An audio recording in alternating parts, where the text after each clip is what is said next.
வீட்டுக்கு main Dora இருந்தாலும் bedroom Dora இருந்தாலும் அது ஓப்பன் பண்றது வந்து கிளாக் வைஸ்ல ஓப்பன் பண்றது நல்லதா, ஆன்டி கிளாக் வைஸ்ல ஓப்பன் பண்றது நல்லதா அப்படின்னு சொல்லி நிறைய பேருக்கு சந்தேகம் இருக்கும். ஏன் அப்படின்னு பாத்தீங்கன்னா, இப்போ வாஸ்துல நீங்க ஒரு டோரை வந்து ஓப்பன் பண்றது கிளாக் வைஸ்ல தான் பண்ணணும், ஆன்டி கிளாக் வைஸ்ல பண்ணக்கூடாது அப்படின்னு சொல்லி கன்ஃபியூஸ் பண்ணி வச்சிருக்காங்க. அது உண்மையா அப்படின்னு பார்த்தா கண்டிப்பா கிடையவே கிடையாது. ஏன் அப்படின்னா, நமக்கு ஒரு டோர் ஓப்பன் வந்து நீங்க எந்த டோரா இருந்தாலும், மெயின் டோரா இருந்தாலும் சரி, பெட்ரூம் டோரா இருந்தாலும் அது ஓப்பன் பண்ணி வச்சோம் அப்படின்னு சொன்னா நமக்கு வந்து டிஸ்டர்ப் இல்லாம யூஸ் பண்றது கன்வீனியன்ட்டா இருக்கணும் அந்த ஏரியாவை. அதுதான் கான்செப்ட். இது வந்து பாத்தீங்க அப்படின்னா, எப்பவுமே ஈஸ்ட் பேசிங் வீட்டில் வந்து நம்ம வந்து மெயின் டோரை கிளாக் வைஸ்ல ஓப்பன் பண்ணலாம். அதே மாதிரி நீங்க நார்த் பேசிங் வீடா இருந்ததுன்னா மெயின் டோர் வந்து ஆன்டி கிளாக் வைஸ்ல தான் பண்ண முடியும். இதே வந்து சவுத் பேசிங் வீடா இருந்தாலும் கிளாக் வைஸ்ல பண்ணலாம். அதே வெஸ்ட் பேசிங் வீடா இருந்தால் ஆன்டி கிளாக் வைஸ்ல தான் பண்ண முடியும். ஈஸ்ட் பேசிங் வீட்டில் எக்ஸாம்பிளுக்கு இங்க டோர் இருக்கு. இப்போ நம்ம வந்து பாத்தீங்கன்னா இது வந்து அட்டாச் விண்டோ, இங்க வந்து கிளாஸ் ஃபிக்ஸ் பண்ணிடுவோம். இப்போ டோர் இங்க ஃபிக்ஸ் பண்ணும்போது டோர் இப்படி தான் ஓப்பன் பண்ணுவோம். அப்போ வந்து இப்படி ஓப்பன் பண்ணும்போது இது கிளாக் வைஸ்ல போகும். அப்போ இங்க இந்த வால் கிட்ட போய் நின்றோம். அப்போ இந்த ஹால் யூஸ் பண்ணும்போது நம்மளுக்கு வந்து எந்த டிஸ்டர்புமே இருக்காது.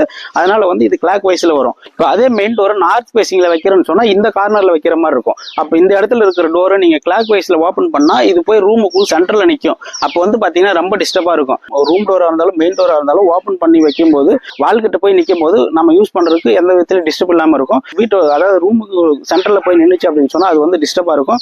பர்டிகுலரா வந்து பாத்தீங்கன்னா வீட்டுல குழந்தைங்க இருந்தா வந்து இடிச்சுப்பாங்க. ரெண்டாவது வந்து பாத்தீங்கன்னா ஒரு சோஃபா போடுறதுக்கோ இல்ல வந்து பாத்தீங்கன்னா வேற எதுக்குமே வந்து ஒரு அன்கம்ஃபர்டபுளா தான் ஃபீல் ஆகும். அதனால கிளாக் வைஸ்ல ஓப்பன் பண்றதுக்கும் ஆன்டி கிளாக் வைஸ்ல ஓப்பன் பண்றதுக்கும் வந்து பாத்தீங்கன்னா இதுல ஏதாவது வாஸ்து விஷயங்கள் இருக்கா இல்ல உண்மையிலேயே டெக்னிக்கல் ரீசன் அப்படின்னு பார்த்தோம்னா இதுல கண்டிப்பா வாஸ்துங்கிறது ஒண்ணுமே கிடையாது. 100% டெக்னிக்கல் ரீசன் தான். ஏன் அப்படின்னு கேட்டீங்கன்னா, அதாவது அதிகப்படியான ஆட்கள் வந்து இந்தியாவில் வந்து எல்லாம் ரைட் ஹேண்ட் பழக்கம், அதாவது வலது கை பழக்கம் உள்ளவங்க தான். அதனால வந்து பாத்தீங்கன்னா கிளாக் வைஸ்ல ஓப்பன் பண்றதா இருந்தா நமக்கு வந்து லாக்கு பிடிச்சி அப்படி ஓப்பன் பண்றதுக்கு ஈஸியா இருக்கும்.